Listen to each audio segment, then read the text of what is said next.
தங்கராஜ் கோபத்தோட அறையில அங்கேயும் இங்கேயும் நடந்துட்டே இருந்தாரு. மனசுக்குள்ள ஒரே எரிச்சல், ஆத்திரம். ரேவதியோட குடும்பத்தை எப்படி மடக்க போறோம்னு யோசிச்சு யோசிச்சு அவரோட மூளையே சூடா இருந்துச்சு. அப்போ மேஜ மேல இருந்த ரேவதியோட போன் திடீர்னு சத்தம் போட்டு அடிச்சது. தங்கராஜ் எதேச்சையா திரும்பி பார்த்தப்போ திரையில பாக்கியராஜ் அண்ணன் அப்படின்னு பெயர் வந்துச்சு. ரேவதி குளியலறைக்குள்ள குளிச்சுட்டு இருந்ததால தண்ணி விழுகிற சத்தம் வெளியே கேட்டுட்டு இருந்துச்சு. தங்கராஜ் சுற்றுமுற்றும் பார்த்துட்டு சத்தம் இல்லாம பூனை மாதிரி நடந்து போய் அந்த போனை கையில எடுத்தாரு. பாஸ்வேர்டு ஏற்கனவே அவருக்கு தெரிஞ்சிருந்ததால நைஸா லாக் ஓபன் பண்ணி போனை அட்டென்ட் பண்ணி பேசாம தன் காதுல வச்சாரு. மூச்சு சத்தம் கூட வெளியே கேட்க கூடாதுன்னு ரொம்ப கவனமா இருந்தாரு. அப்போ போன்ல பாக்கியராஜ் ரொம்ப பதற்றமும் அதே நேரத்துல ஒரு பெரிய கண்டத்துல இருந்து தப்பிச்ச நிம்மதியுமாய் பேச ஆரம்பிச்சாரு. பாக்கியராஜ் சொன்னாரு, ஹலோ ரேவதி, நல்ல வேலைடி, நீ சொன்ன மாதிரியே நடந்துடுச்சு. அப்பா என்கிட்ட நேரடியாவே வந்து கேட்டுட்டாரு. நீ அன்னைக்கே எனக்கு எச்சரிச்சு சொன்ன மாதிரி நான் எதுவும் மறைக்காம உண்மைய அப்படியே சொல்லி சமாளிச்சிட்டேன்டி. உண்மைய சொன்னதால அப்பா கொஞ்சம் திட்டுனாருதான், ஆனா பெருசா பிரச்சனை எதுவும் ஆகல. நீ மட்டும் அன்னைக்கு யோசனை சொல்லி உண்மைய சொல்லிருங்க அண்ணே. பொய் சொன்னா அப்புறம் தங்கராஜ் ஏதாச்சும் தெரிஞ்சுக்கிட்டு பெரிய பிரச்சனை பண்ணுவான்னு சொல்லலனா நான் தேவையில்லாம பொய் சொல்லி இன்னைக்கு வீடே போர்க்களமாகி இருக்குண்டி. தங்கராஜ் நம்மள பத்தி என்ன நினைச்சாலும் எனக்கு கவலை இல்ல. நீ சொன்ன யோசனை தான் இன்னைக்கு என்ன காப்பாத்துச்சு. ஹலோ ரேவதி, என்னடி பேசாம இருக்க? நான் பாட்டுக்கு வளவலன்னு பேசிட்டே இருக்கேன், நீ என்ன பதில் பேச்சையே காணோம் அப்படின்னு பாக்கியராஜ் போன்ல படபடன்னு எல்லாத்தையும் உளறி கொட்டிட்டாரு. தங்கராஜ் போனை கேட்டுட்டே இருந்தப்போ அவரோட முகமே கோபத்துல கருத்து போச்சு. தாடையை இறுக்கி பற்களை நரநரன்னு கடிச்சாரு. ஆனா மனசுக்குள்ள ஒரு கொடூரமான சந்தோஷமும் வந்துச்சு. அடப்பாவீங்களா, என் வீட்ல உட்கார்ந்துகிட்டு எனக்கு எதிராவே திட்டம் போடுறீங்களாடா அப்படின்னு நினைச்சுக்கிட்டாரு. ரேவதி தனக்கு பின்னாடி பண்ணின சதிய கையும் களவுமா பிடிக்க பெரிய ஆதாரம் கிடைச்சிருச்சுன்னு நினைச்சு தன் முகத்துல ஒரு நக்கல் சிரிப்போட எதுவுமே பேசாம சத்தம் இல்லாம போனை கட் பண்ணி பாக்கெட்ல வச்சுக்கிட்டாரு. அப்போதான் ரேவதி தலைய துவட்டிட்டே குளியலறையில இருந்து வெளியே வந்தாங்க. தங்கராஜ் அங்க நிக்கிற தோரணையும் அவங்கள வெறிச்சு பாக்குற பார்வையையும் பார்த்துட்டு ரேவதிக்கு ஏதோ தப்பா பட்டுச்சு. உடனே ரேவதி, என்னங்க அப்படி என்ன வெறிச்சு பாக்குறீங்க? என் மூஞ்சில என்ன எழுதி வச்சிருக்கா? என்ன ஆச்சு இப்போ உங்களுக்கு அப்படின்னு சாதாரணமா கேட்டாங்க. அதுக்கு தங்கராஜ் கோபத்துல நரம்பு புடைக்க கத்தி, என்ன ஆச்சா? எவ்வளவு பெரிய நடிகடி நீ! நாடகத்துல நடிக்கிறவங்களை கூட நம்பலாம்டி, ஆனா உன் கூடவே வாழ்ந்துட்டு உன்னை உண்மையா நம்புனே பாரு, என்ன நானே செருப்பால அடிச்சுக்கணும்டி அப்படின்னு அசிங்கமா பேசினாரு. ரேவதிக்கு அவர் பேசுறது ஒண்ணுமே புரியல. உடனே கோபமா, என்னங்க பேசுறீங்க? எதுக்கு எடுத்தாலும் என்னை குறை சொல்றதும் சண்டைக்கு வர்றதும் உங்களுக்கு வாடிக்கையா போச்சு. இப்போ நான் என்ன பண்ணேன்னு இவ்வளவு கத்துறீங்க? மரியாதையா பேசுங்க அப்படின்னு சொன்னாங்க. தங்கராஜ் பாய்ஞ்சு வந்து ரேவதியோட தோளை பிடிச்சு ஆட்டி, அப்படியே ஒண்ணுமே தெரியாத பாப்பா மாதிரி மூஞ்சிய வச்சுக்கிட்டு நடிக்காதடி. உன் அண்ணன் பாக்கியராஜ் கிட்ட நான் என்ன பேசினேன், அவன் எங்க போறான்னு எனக்கு எப்படி தெரிஞ்சதுன்னு நினைச்சியா? உன் போனுக்கு இப்போதான் உன் அருமை அண்ணன் போன் பண்ணான்டி. நீ குளிச்சிட்டு இருக்கும் போது போனை எடுத்தது நான் தான், ஆனா பேசினது பூரா உன் அண்ணன் பாக்கியராஜ் தான் அப்படின்னு கர்ஜிச்சாரு. இத கேட்டதும் ரேவதிக்கு தலையில இடி விழுந்த மாதிரி ஆச்சு. அப்படியே தூக்கி வாரி போட்டு ஸ்தம்பிச்சு நின்னாங்க. தங்கராஜ் விடாம நக்கலா, என்னடி தொண்டை அடைச்சுக்கிச்சா? பேச்சையே காணோம். தங்கராஜ் கிட்ட எச்சரிக்கையா இருங்க அண்ணே, அவன் ரொம்ப மோசமானவன்னு நீ எனக்கு பின்னாடி வீச பார்த்த வலை இன்னைக்கு உன் அண்ணன் வாயாலேயே அருந்து விழுந்துருச்சுடி. என் வீட்ல உட்கார்ந்துகிட்டு என் சோற்றை தின்னுட்டு எனக்கு எதிராவே உங்க குடும்பத்துக்கு உழவு சொல்றியாடி நீ? உன்னை எல்லாம் பொண்டாட்டின்னு வச்சுக்கிட்டு குடும்பம் நடத்துறேன் பாரு அப்படின்னு கேவலமா பேசினாரு. ரேவதி தன் அதிர்ச்சியிலிருந்து மீண்டு தைரியத்தை வரவழைச்சுக்கிட்டு நிமிர்ந்து நின்னாங்க. ஆமாடா, நான் தான் சொன்னேன். இப்போ அதுக்கு என்னங்கறீங்க? என் அண்ணன் அவரோட மச்சானுக்கு பொண்ணு பார்க்க போனதுல உங்களுக்கு என்ன பிரச்சனை வந்துச்சு? தேவையில்லாமல் எங்க அப்பா அம்மா கிட்ட போன் போட்டு போட்டு கொடுத்து என் அண்ணன் குடும்பத்துல தீ வைக்க பாத்தீங்கல்ல, அதை தடுக்கத்தான் நான் என் அண்ணனுக்கு வழிகாட்டினேன். இதுல என்ன தப்பு இருக்கு? நீங்க முதல்ல என் குடும்ப விஷயத்துல மூக்கை நுழைக்கிறத நிறுத்துங்க தங்கராஜ். நீங்க பண்றதெல்லாம் ரொம்ப யோக்கியமான காரியம், நாங்க பண்றது மட்டும்தான் தப்பா? இந்த மிரட்டல் உருட்டல் பூச்சாண்டி காட்டுற வேலையெல்லாம் இனிமே என்கிட்ட வச்சுக்காதீங்க. எங்க அப்பா அம்மா வேணா உங்களோட இந்த நல்லவன் வேஷத்தை நம்பலாம், ஆனா உங்க உள்ளார இருக்கிற அந்த சுயநல பிசாச நான் நல்லா புரிஞ்சு வச்சிருக்கேன். இனிமே என் அண்ணன் விஷயத்துல தலையிட்டீங்க, அப்புறம் நடக்கிறதே வேற அப்படின்னு மூஞ்சில அடிச்ச மாதிரி காரசாரமா சொன்னாங்க. தங்கராஜ் அவங்க சவால கேட்டு கோபத்தின் உச்சிக்கே போனாரு. அப்படியா மேடம், இவ்வளவு தைரியம் வந்துருச்சா உனக்கு? நாளைக்கு காலையில உன் உண்மை முகத்தை உங்க அப்பா அம்மாவோட காலடியில கொண்டு வந்து நிறுத்துறேன் டி. அன்னைக்கு உன்னை உங்க வீட்டை விட்டே துரத்துறேனா இல்லையான்னு பாரு, அப்போ தெரியும் இந்த தங்கராஜ் யாருன்னு அப்படின்னு சவால் விட்டுட்டு அங்கிருந்து கோபமா நகர்ந்தாரு. மறுநாள் காலையில தங்கராஜ் ரேவதிய கட்டாயப்படுத்தி கைய பிடிச்சு இழுத்துட்டு ராகவன் வீட்டுக்கு கூட்டிட்டு போனாரு. ராகவன் வீட்ல ஹாலில் ராகவன் பேப்பர் படிச்சிட்டு இருந்தாரு. ராஜலட்சுமி சமையல் கட்டிலிருந்து வெளியே வந்தாங்க. பாக்யராஜ், மலர், அழகுமதி 3 உட்கார்ந்து பேசிட்டு இருந்தாங்க. திடீர்னு தங்கராஜ் புயல் மாதிரி உள்ள நுழையவும் எல்லாரும் அதிர்ச்சியாகி பார்த்தாங்க. அங்கே வந்ததும் மலர் ரொம்ப மரியாதையா, வாங்க மாப்பிள்ளை, என்ன காலையிலேயே வந்திருக்கீங்க, காஃபியோ டீயோ போட்டு எடுத்துட்டு வரட்டுமாங்க அப்படின்னு அன்பா கேட்டாங்க.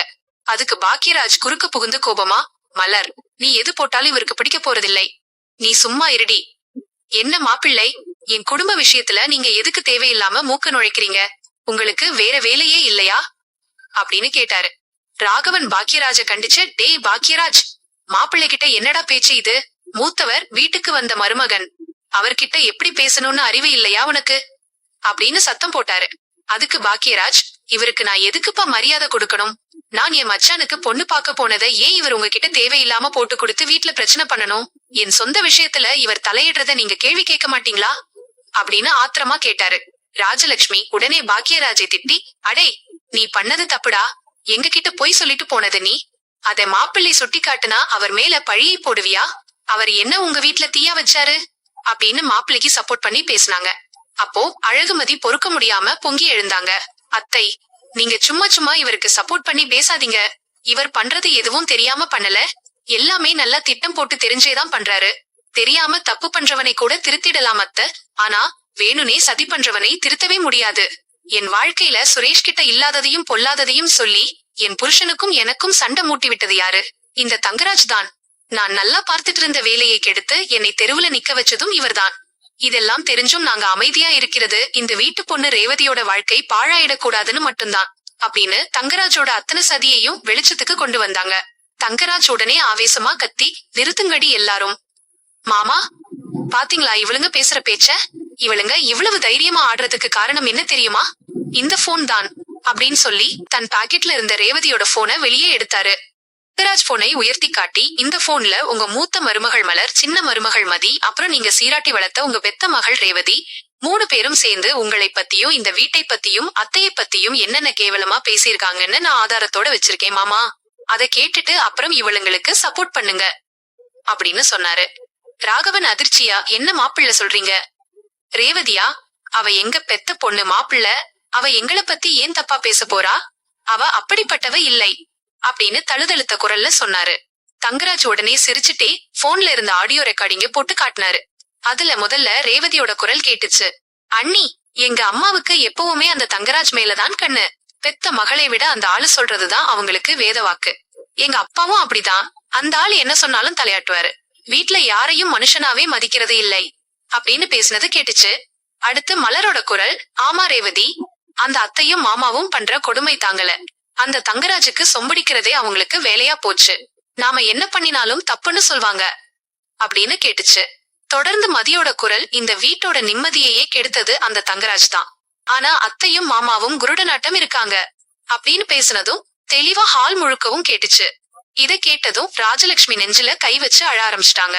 ரேவதியை பார்த்து, உன்னை பெத்தவடி நான், என்னை போய் இவளுங்க கிட்ட கொடுமைக்காரின்னு பேசி வச்சிருக்கியேடி, உன்னை இப்படி ஒரு காரியம் பண்ணுவேன்னு நாங்க கனவுல கூட நினைக்கவே இல்லைடி அப்படின்னு வேதனையா சொன்னாங்க. ரேவதி பதறி போய் அழுகையோட, அப்பா, இல்லப்பா, அது அன்னைக்கு ஏதோ கோபத்துல பேசுனதுப்பா, நான் உங்களை தப்பாலாம் நினைக்கலைப்பா, என்னை நம்புங்கப்பா அப்படின்னு கதறினாங்க. தங்கராஜ பார்த்து ரேவதி கோபமா பாய்ஞ்சு, டேய், உன்னை யாரா என் போனை தொட சொன்னது, என் பாஸ்வேர்டை திருடி ரகசியமா ரெக்கார்ட் பண்ணி இருக்கியே, பொண்டாட்டி போனை திருடுறதுக்கு வெட்கமா இல்லை உனக்கு அப்படின்னு கத்துனாங்க. ஆனா ராகவன் ரொம்ப உடைஞ்சு போய் கண்கள்ல கண்ணீர் வழிய, நிறுத்து ரேவதி, பெத்த அப்பா அம்மாவை மதிக்கும் லட்சணம் இதுதானாடி, இவ்வளவு கீழே இறங்கி எங்களை பத்தி பேசி இருக்கியே, அப்புறம் வந்த மருமகளுங்க எங்களை எப்படி மதிப்பாவா, என் வளர்ப்பு இப்படி தப்பாகிடுச்சே அப்படின்னு சொல்லிட்டே இருக்கும்போதே அவருக்கு மூச்சு வாங்குச்சு. திடீர்னு நெஞ்ச பிடிச்சுக்கிட்டு, ஐயோ நெஞ்சு வலிக்குதே அப்படின்னு அலறிட்டு சோபாவில இருந்து தரையில சுருண்டு விழுந்துட்டாரு. ராகவன் தரையில விழுந்ததும் வீடே அலறி துடிச்சுச்சு. ராஜலட்சுமி கதறி அழுது, ஐயோ என்னங்க பாக்யராஜ், ஓடிவாடா, உங்க அப்பாவுக்கு என்னவோ பண்ணுதுடா அப்படின்னு கத்துனாங்க. பாக்யராஜ், மலர், மதி எல்லாரும் ஓடி வந்து ராகவனை தூக்க பார்த்தாங்க. பாக்யராஜ், அப்பா அப்பா, கண்ணை திறந்து பாருங்கப்பா அப்படின்னு சொல்லி கதறினாரு. தன் அப்பா தரையில சுருண்டு கிடந்து உயிருக்கு போராடுறதை பார்த்த ரேவதிக்கு ரத்தம் உறைஞ்சு போச்சு. தன் பெத்த அப்பா இந்த நிலைக்கு வர காரணம் தன் பின்னாடி நின்னு சதி பண்ணி போனை திருடி ரெக்கார்ட் பண்ணி போட்டு கொடுத்த இந்த தங்கராஜ் தான் அப்படின்னு ஆணித்தரமா புரிஞ்சுது. தங்கராஜ் இன்னும் எந்த சலனமும் இல்லாம நான் ஜெயிச்சுட்டே இவங்கள வச்சு செஞ்சுட்டேங்கிற மிடுக்கோட கன்னத்துல கை வச்சு சிரிச்சிட்டு நின்று கொண்டிருந்ததை பார்த்ததும் ரேவதிக்கு கோபம் தலைக்கேறி கண்ணு மண்ணு தெரியாம ஆச்சு. ரேவதி தன் முழு பலத்தையும் திரட்டி தங்கராஜோட கன்னத்துல பலார் அப்படின்னு வீடே அதிரும்படி ஓங்கி ஒரு அறை விட்டாங்க. தங்கராஜ் எதிர்பார்க்காம விழுந்த அந்த அறையில நிலைதடுமாறி கன்னத்தை பிடிச்சிட்டு அதிர்ச்சியில உறைஞ்சு நின்னாரு. ரேவதி கண்ணீர் வழிய ஆத்திரத்துல நடுங்கிட்டே கத்துனாங்க, சீச்சி, நீ எல்லாம் ஒரு மனுஷனாடா? என் குடும்பத்தை அழிக்க வந்த அரக்கண்டா நீ? பொண்டாட்டி போனே திருடி என் குடும்பத்துல தீ வச்சுட்டியேடா. என் அப்பாவுக்கு ஏதாவது ஆச்சு? உன்னை உயிரோட விடமாட்டேன்டா ராட்சசா அப்படின்னு சத்தம் போட்டாங்க. உடனே பாக்கியராஜ், ரேவதி சண்டை அப்புறம் போடலாம், சீக்கிரம் காரை எடுங்கடா, அப்பாவை ஹாஸ்பிட்டலுக்கு கொண்டு போகணும் அப்படின்னு சொல்ல எல்லாரும் ராகவனை தூக்கிட்டு மருத்துவமனைக்கு ஓடுனாங்க. தங்கராஜ் மட்டும் அவங்க எல்லாரும் போறத பார்த்து வாங்கின அறை கொடுத்த அதிர்ச்சியிலையும் அவமானத்திலையும் கன்னத்தை பிடிச்சபடி தனியா வீட்டுல நின்னாரு.